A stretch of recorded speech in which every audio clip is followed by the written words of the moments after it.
Right now on 13 Action News Live at 11, a long road to recovery. A teen is still at the hospital tonight, weeks after a crash involving an alleged drunk driver. This happened near Washburn and 5th Street back in May. The driver was arrested for driving under the influence and for leaving the scene of the accident. 13 Action News reporter Nina Porshunkala joins us live right now outside UMC. And Nina, you just spoke with the teen's mom. That's right, Tom. The boy is still here at UMC Trauma recovering from his injuries. He can't walk, can't talk, and can't eat. And his mom tells me she's not even sure if he's still going to be the exact energetic, fun-loving, quirky boy he was before the accident. They told me that he was going to have brain surgery because he had a really bad trauma to the head. Fighting back tears, Crystal Sanders talked about how she did all she can to protect her 16-year-old son, Marcellus, especially when he's out of her sight. But she never thought something terrible would happen to him when they're together, until a drunk driver crashed into their car the night of May 19th. I just got angry because I feel like people need to be more responsible. Crystal is a single mom. Because of her injuries from the crash, she hadn't been able to get back to work as a hotel housekeeper. She also has to be at the hospital every day for Marcellus. Every day I dread going to the hospital because I hate seeing him like that. Mommy's here. Everybody's here for you, okay? He's been trying to fight so hard and I've been talking to him. With no money coming in while dealing with astronomical medical bills for both her and her son, Crystal is trying to stay strong. She has a message to the community. Just be more careful when you drink. Just don't get in the car. It's not even worth it. You know, it could really ruin someone's life, you know. I mean, I just hoping that he just keeps fighting and he does walk again and talk again and all that. And once he's discharged from UMC Trauma, he would have to go through rehab, which could take months. But we're not even sure when he would be stable enough for that. In the meantime, the family has set up a GoFundMe page to help with the expenses. We have the link to that on our website, ktnv.com. Reporting live, Nina Porshunkala, 13 Action News. New at 11, a family of 6 is displaced after a kitchen fire guts their apartment. The blaze happened at the St. Louis apartments near Fremont and Palm just before 5 o'clock. One person was treated on scene for smoke exposure. Las Vegas Fire estimates the damage at $35,000. The cause of that fire remains under investigation. Well, we're looking at a hot week across the valley, but there could be some relief in sight. 13 First Alert meteorologist Dan Brown is tracking it all for us tonight. Hey, Dan. Hey, Tom. Yeah, you know, it looks like we are going to see some heat once again move in the city. Temperatures right now, not terrible. Our highs today, a little warm, but at least we stayed below 100, 98 degrees, that official temperature at McCarran. That's for Las Vegas. 97 today, Anthem. Hey, Summerlin, you were in the 80s to low 90s this afternoon. Right now, 81 degrees there, 88 McCarran, 91 downtown, and 88 North Las Vegas. So temperature's not bad right now for this time of year. Looking outside, we got clear skies, gorgeous night to be out there. If you are going to head outside late tonight, maybe early tomorrow, that low is going to drop to 75. So relatively comfortable, pretty close to that average. Sunshine tomorrow, winds light, but yes, triple digits are back. 103 tomorrow. We get even warmer by the middle of the week, but bigger changes could be looming after that. We're going to break down that forecast. I'll show you what's moving in coming up in your 13 First Alert forecast. All right, thanks, Dan. Well, now to that wildfire threat in Colorado, a new round of mandatory evacuations near Durango. The 416 fire nearly doubling in size overnight. Hot and dry conditions are fueling those flames. ABC's Marcy Gonzalez reports it's now just 10% contained. Tonight, Colorado homeowners given just minutes to evacuate after a massive wildfire doubled in size. We go this way? Yep. Just head down that way, okay? I'm sorry, I'm freaking out. Nope, that's okay. Thank you. Crews outside of Durango taking to the air and on the ground, desperately trying to contain the so-called 416 fire. Officials declaring a code red. This area is under mandatory evacuation. More than 2,000 homes now evacuated, the fire burning more than 16,000 acres. This man racing to pack his family's belongings. We immediately came out here and we find out we have an hour. Scrambling to decide what's most important to take with them. Marcy Gonzalez reporting there. Now to the startling images in the aftermath of a home explosion in Cleveland, Ohio. A woman is dead after it blew up this afternoon, leaving another man in critical condition. Police say 4 homes next door caught on fire after the blast. Firefighters managed to put out the blaze, but the incident apparently razed the home that was caught up in the blast and tossed debris all over the scene. Neighbors say the explosion was so loud it blew up windows 5 homes down from that house. Well, what's known as the net neutrality rule is officially going out the window starting tomorrow. Net neutrality means that internet providers have to treat everyone online equally. In other words, no speeding up, no slowing down, or blocking specific websites or online services. The rule passed under President Obama, but now the Trump administration scrapped it in December. The Federal Communications Commission said the repeal will remove some problematic regulations, but opponents say that repeal gives internet providers the power to choke competitors and new technologies. Well, in less than 24 hours, that face-to-face meeting between President Trump and North Korean leader Kim Jong-un, and fallout from the G7 summit. The president's advisors with harsh criticism for Canadian Prime Minister Justin Trudeau over U.S. tariffs. The White House stating that Trudeau is out to undermine the talks with Kim. Here's ABC's Tara Palmieri. President Trump projecting confidence as he landed in Singapore. How are you feeling about the summit? Hours earlier, an Air China jet, North Korea's Kim Jong-un on board, touching down. Just the third time Kim has left his isolated country since taking power. On the streets of Singapore, the curious turning out to watch Kim's motorcade, his team of elite bodyguards running alongside. Later, the elusive dictator meeting with Singapore's prime minister. President Trump, who has called the summit a one-time opportunity, says he'll know in the first minute whether Kim is serious about giving up his nuclear arsenal. He's also not afraid of walking away from the talks. And if I think it won't happen, I'm not going to waste my time. I don't want to waste his time. Meantime, at the G7 summit in Quebec, a hostile back and forth between President Trump and Canadian Prime Minister Justin Trudeau over trade.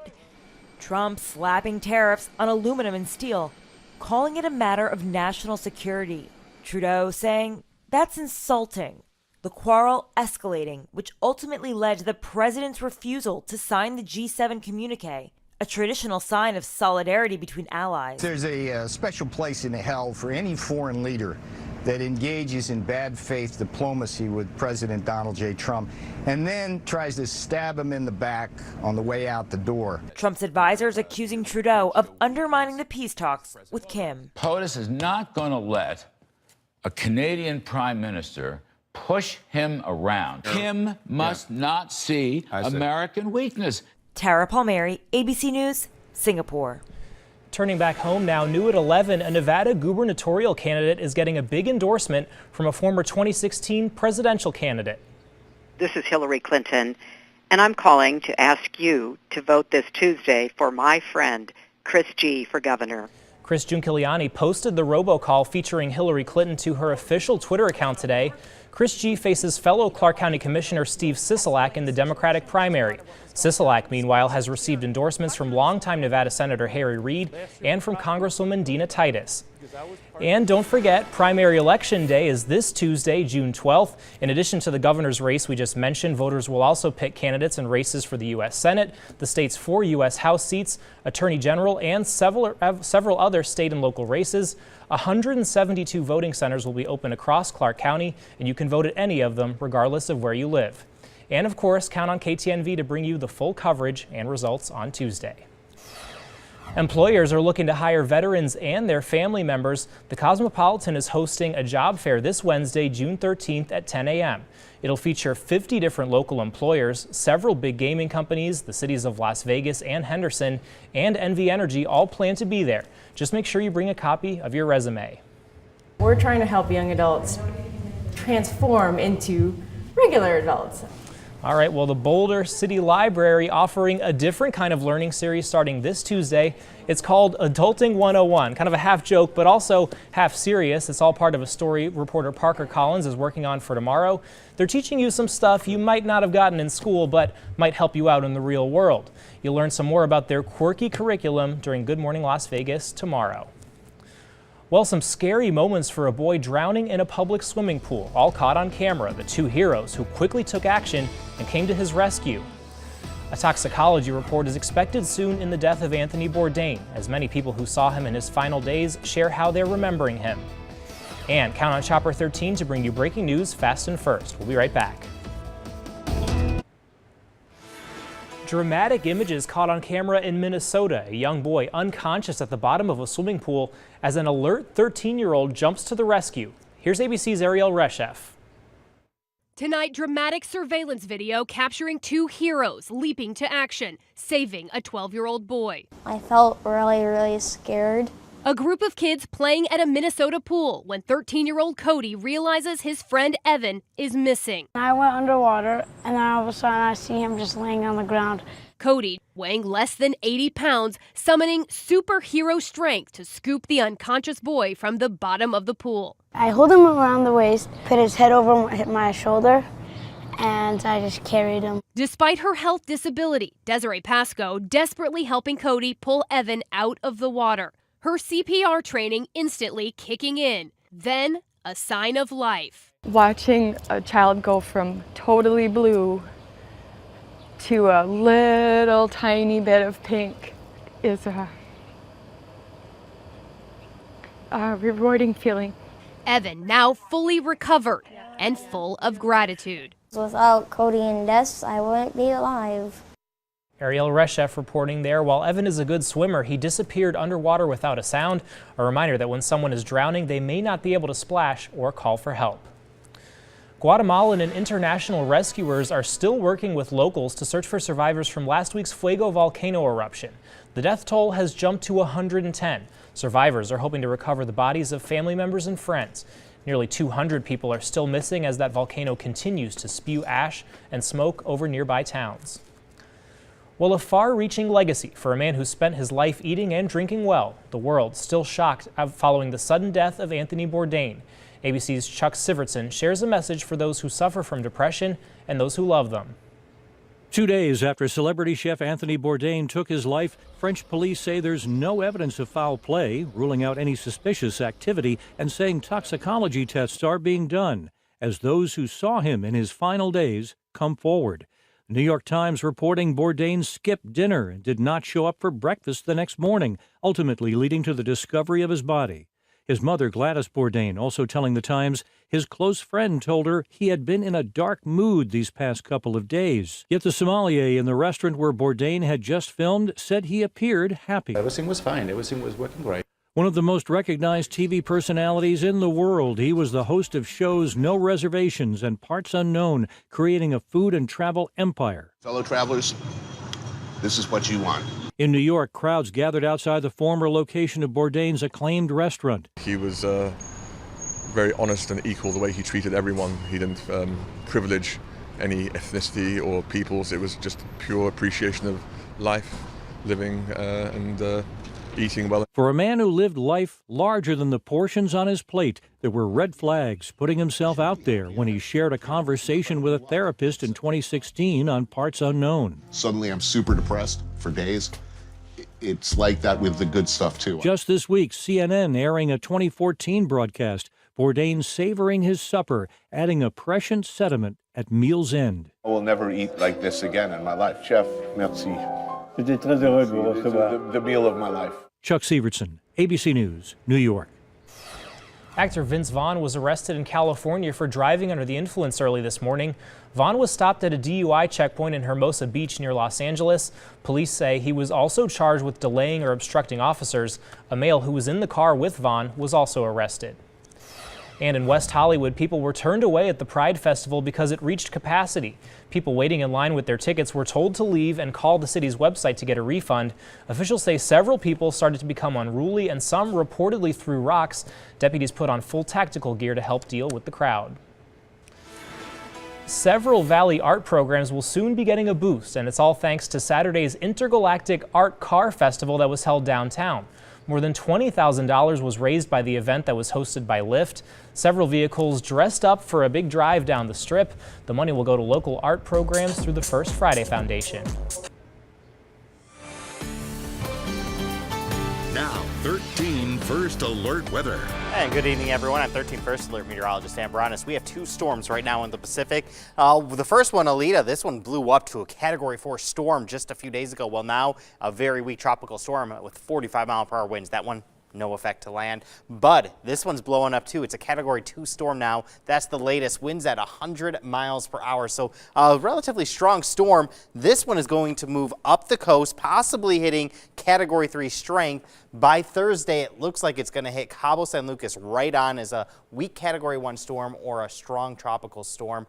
So that's something to watch out for there. And then this storm is going to enter the Baja. This is prime location for us typically to pick up rainfall, clouds, cooler temperatures. We have some things in play that might affect it moving to our east, though. So the weekend forecast is up for grabs. Latest models I just looked, kind of keeping everything well out of here. So it's looking like our chances are getting a little bit less, but we're still far enough out. Things can change. But boy, do we need the rain. Look at the drought back across Arizona, New Mexico, Utah. It is just blown up this winter. We are now getting close to that severe drought as well here in southern Nevada. So we're going to need some rainfall soon. It's been 40 days since we have measurable rainfall. Really not too long.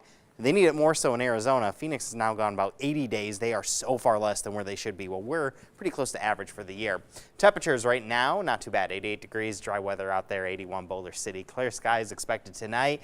Allergy counts, the only thing affecting you might be the weeds. Everything else has been relatively low recently. Kind of recapping the year so far, 31 the coldest we've been back in February. The warmest just last week, 107 degrees so far this year. And the rainfall, as I mentioned, pretty close to that average, just 500s less than where we should be.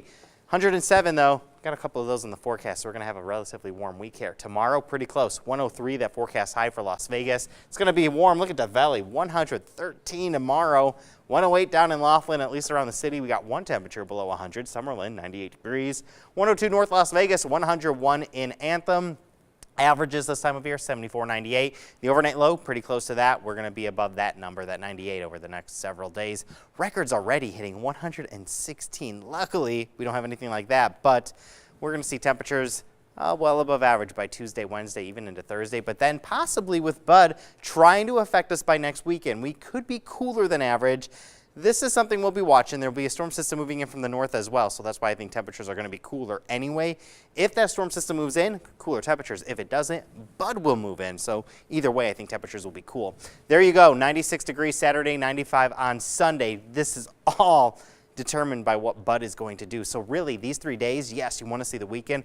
Well, I'm kind of advising don't look past Thursday because things are going to change Friday, Saturday, Sunday. I think they're going to change for the drier aspect of things, but it's something to watch out for. And there's those hot days, Tuesday, Wednesday, 107. So that AC definitely will be cranking, Tom. All right, thanks, Dan. Well, a lot of people get married here in Vegas, but how would you like to make some history while you're doing it? You could be the first couple to get married on a self-driving vehicle. Check this out. AAA Las Vegas, in partnership with the Lucky Little Chapel, is giving away a free wedding on the downtown driverless shuttle. Interested couples must submit an essay describing on a road trip you went on together in 400 words or less. The contest runs until June 20th, and the big day, the wedding, is set for June 30th. Well, more convention space is coming here to the Las Vegas Strip. Clark County commissioners have approved plans for the new Caesars Forum. It'll go behind the Link, Harrah's, and the Flamingo. The building will include indoor and outdoor meeting spaces. The company is expected to break ground on the project later this month, and they're hoping to have it completed by 2020. Well, straight ahead, get ready for a heaping helping of some dirty dining. We're talking moldy food, expired food, and a really slimy ice machine, and you won't believe what they're using to season their prime rib. And don't forget to download KTNV Mobile. It's in the App Store and in Google Play. It's free and lets you watch 13 Action News video anywhere you have mobile services. Stay with us. A sports bar finds itself in the dirty dining spotlight. Contact 13 Chief Investigator Darcy Spears has the scoop. Diamond crystal salt is for melting snow on roads and use in water softener systems. But at the Plate Bar and Grill on Lamb near Sahara, it's used to season the prime rib. That's despite a warning on the bag that it's not approved for direct food use. And that's just one violation that led to a 38 demerit C grade on the Plate's May 23rd inspection. And we just need to speak to the person in charge, make sure we get your side of the story. Well, she's not here right now. There's someone in charge on the premises though, right?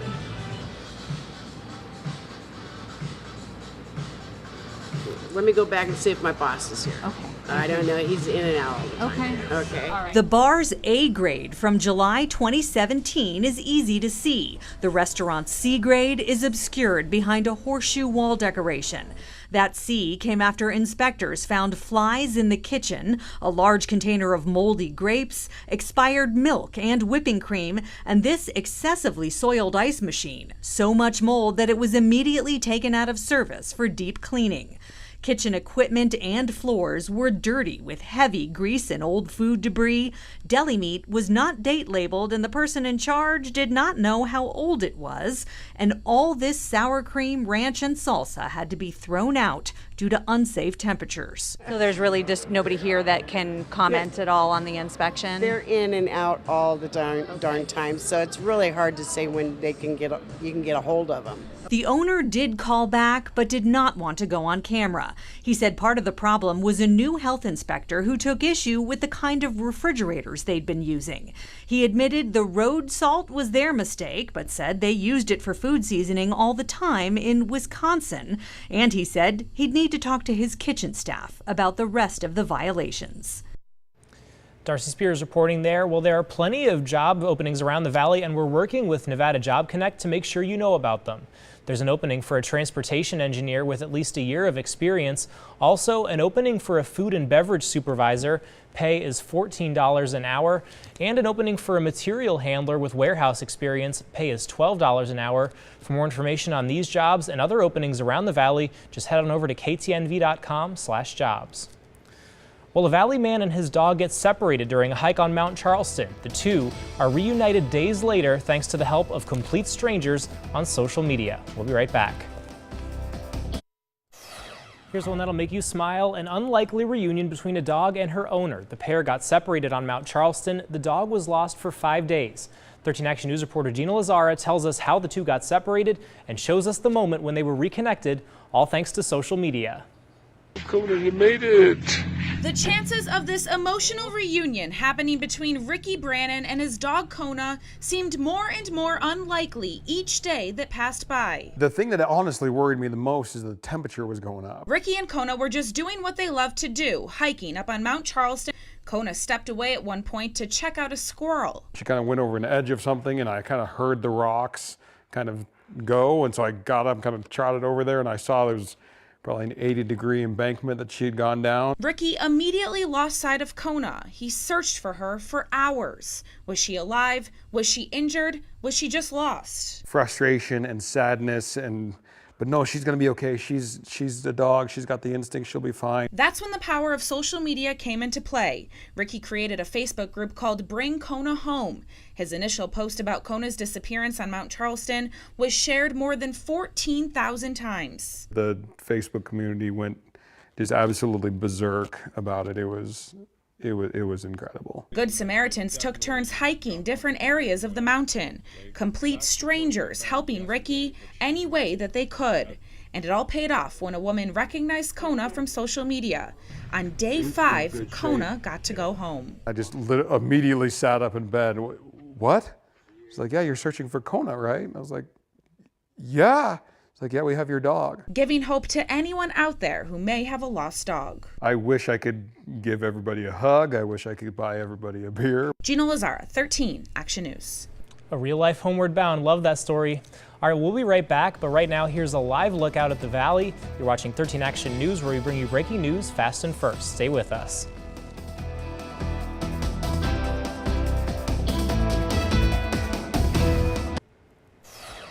Well, all right, slushy fans, are you gutsy enough to try a pickle juice flavor? Well, that's one of 4 new flavors that will debut at Sonic tomorrow. The other 3 new flavors are Bahama Mama, Blue Hawaiian, and Tiger's Blood. But the company says pickle juice has created by far the most buzz on the internet. They're describing its taste as sweet but tart. I don't know if I want that, but all you out there, if you want to try it, let me know how it is. All right, well, that's 13 Action News live at 11. We're always on at ktnv.com, our mobile app, our Roku channel. From all of us here at Channel 13, have a good night, and thanks for watching.